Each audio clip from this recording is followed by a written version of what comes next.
त्याच्यावर आता लष्टर आलंय बघा, हे लष्टर आहे बघा, असा हात फिरवला तर ते पुसतंय, म्हणजे लष्टर म्हणतो आपण त्याला. एक चकाकी आली परत आली त्याच्यावर.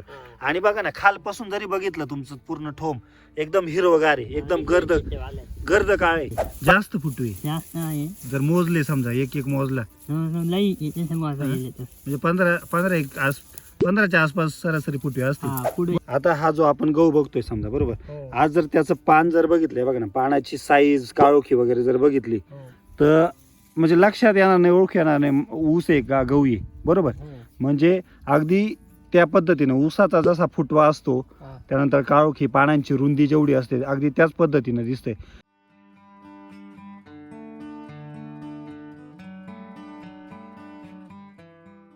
नमस्कार.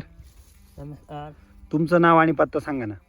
माझं नाव राहुल बाळडोंदर आणि गाव संखेरपूर, अकोला तालुका अहिल्यानगर. आता हा जो आपण गहू बघतोय समजा, बरोबर, आज जर त्याचं पान जर बघितलंय बघा ना, पानाची साईज काळोखी वगैरे जर बघितली तर म्हणजे लक्षात येणार नाही, ओळख येणार नाही ऊस आहे का गहू आहे, बरोबर. म्हणजे अगदी त्या पद्धतीने ऊसाचा जसा फुटवा असतो, त्यानंतर काळोखी पानांची रुंदी जेवढी असते अगदी त्याच पद्धतीने दिसते. म्हणजे तुमच्या मागे जर बघितलं तर हा गहू आहे का ऊस आहे हे समजूनच येणार नाही. काय वाटतं तुम्हाला म्हणजे गावाकडे? टोकन यंत्राने टोबून लावलाय. म्हणजे आपण पाहतो की सर्वसाधारणपणे गहू हा पेरून करतात शेतकरी, बरोबर. आणि आज तुम्ही जर बघितलं जवळ बघा, हा टोकन केलेला गहू आहे. एक एक जुंबाड बघा ना कसं आहे, किती फुटवे असतील एका ठिकाणी.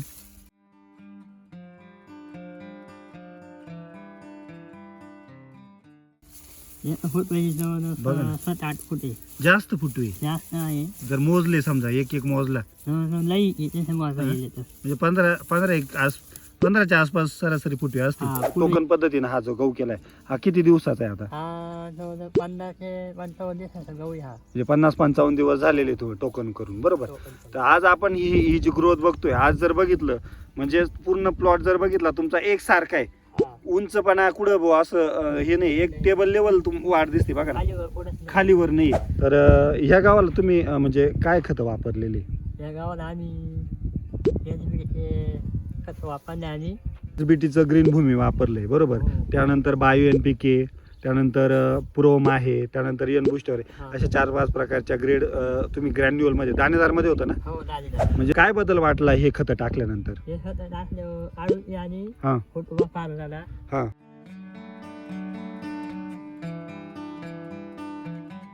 तर म्हणजे तुम्ही सांगितलंय की बदल रासायनिक गावामध्ये आणि ह्या गावामध्ये जमीन आसमानाचा फरक आहे.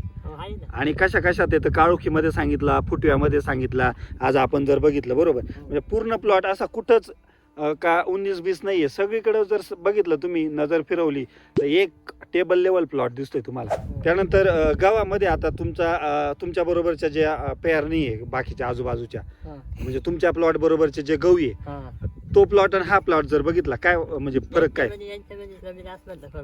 मग कोणत्या कोणत्या गोष्टीमध्ये फरक दिसतो तुम्हाला? हा, दांड काडी म्हणतो आपण त्याला. आता त्याच्यावर जर बघितलं, हे बघा ना, बघितलं जर जवळ बघितलं त्याच्यावर आता लष्टर आलंय बघा, हे लष्टर आहे बघा, असा हात फिरवला तर ते पुसतंय, म्हणजे लष्टर म्हणतो आपण त्याला. एक चकाकी आली परत आली त्याच्यावर. आणि बघा ना, खालपासून जरी बघितलं तुमचं पूर्ण ठोम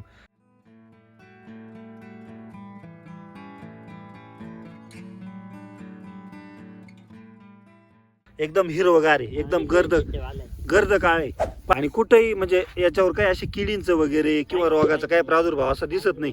हा, मेन प्रश्न म्हणजे महत्वाचं, मी पहिल्यांदा आलो इथं तर मला म्हणजे लांबून ऊस आहे का गहू आहे हेच समजलं नाही. म्हणजे ऊसाची क्वालिटी अशी, पानं अशी राहतात, बरोबर. तर मी जे इतर गहू उत्पादक शेतकरी पूर्ण महाराष्ट्रामध्ये त्यांना काय सांगाल? त्यांना सांगाल आणि खत वापरल्यामुळे आम्हाला फायदा झाला आणि माझ्या अंदाजे सगळ्यांनी वापरावा. SBTचे खतं वापरले पाहिजे. रासायनिक खतं, औषधं, युरिया वगैरे टाकून आपण जो गहू खाणार तो केमिकलचाच अंश येणार ना त्याच्यात. आणि आपण हे जे सेंद्रिय खतं टाकले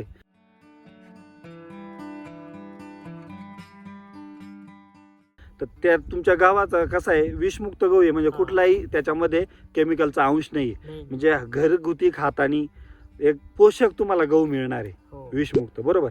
हो. काय वाटतं तुम्हाला? 20 मुक्त गहू आहे आणि शरीराला कुठल्या प्रकारचा धोका नाही आहे. हा, हे काय बोलले तुम्ही का भविष्यामध्ये आजार भानगडी आपल्या कमी होणार आहे जर तुम्ही विषमुक्त अन्नधान्य खाल्लं तर, बरोबर आहे की नाही? आणि रान जर आपलं बघितलं इतर रानांपेक्षा आपलं रान थोडस हलकं आहे, म्हणजे ताकद कमी आहे इतर रानांपेक्षा. पण असं असताना सुद्धा गावाची क्वालिटी कशी आहे? एकदम काळोखी बाजार आहे, फोटो आता आपण या इकडे जर वर बघितलं आपल्या शेजारीच पेरलेला गहू आहे आणि रासायनिक खतांवरचा आहे, हो. बरोबर आहे. आपल्या आधी पेरलेला आहे तो, पण त्यांची पानाची वगैरे जर रुंदी बघितली किंवा वाढ बघितली हो. आणि एकसारखेपणा नाही, कमी जास्त दिसते बघा त्यांच्या जर. काही काड्या आवडल्या. हा, म्हणजे आपण त्याला म्हणतो कमी जास्त उंची दिसते. खूप छान माहिती दिली तुम्ही. असंच तुम्ही ज्या पद्धतीनं टोकन पद्धतीनं गहू केलाय